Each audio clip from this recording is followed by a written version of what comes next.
I'm going to try to simulate a sneeze by observing the dispersion of particles from a spray can for some kind of foot powder and tracking it with a laser beam, a green astronomer's pointer type laser.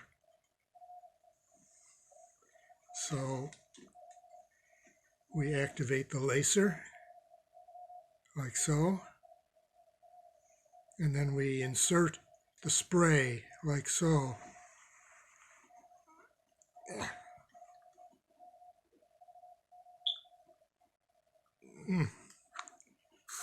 There it is.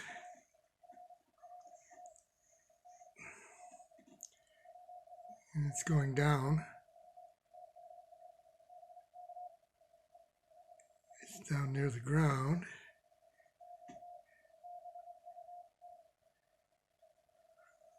And it's going farther and farther away.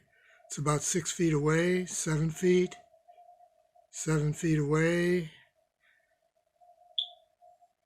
It's still in the air, about a foot from the ground. These particles are rather small, so they have not too much gravitational pull, so they remain floating in the air through a charge effect, I believe, where equal charges repel each other. So without gravitational pull, they remain suspended in the air. And there's also some convection force from a fan that's pulling them slowly away from the original point of insertion, a low velocity fan, and eventually it should pull them towards the heating duct return where the fan is located. They are dispersing in the air quite a bit right now as well. In fact, they're dispersed for about 6 feet. Even though they're moving slowly away from the point of insertion, they have distributed themselves widely in the air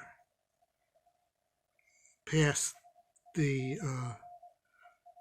point of insertion and about 3 feet away from the return fan that is always running. So here we see how slowly they move and how diffusely they remain in the air. Now, if this was a sneeze, my experiment would suggest that viral particles would be floating. This isn't a scientific experiment in the extreme, because these particles might not represent the size of a viral particle. They might be larger or possibly smaller, especially if the viral particle is contained in an aerosol of water droplets. But that is probably highly variable. They're still in the air, as you can see, still floating around.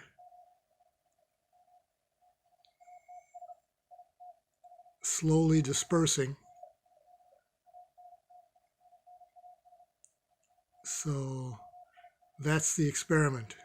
These particles remain in the air for an extended length of time.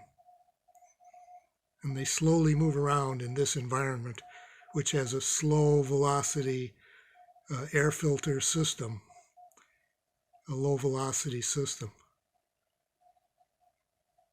And that's why masks are important, I think. Okay, so they're much more widely distributed now throughout the area. Originally, there were very few particles in the air, so it's been a couple of minutes and they're still floating around. So that's the experiment. Okay, you get the idea.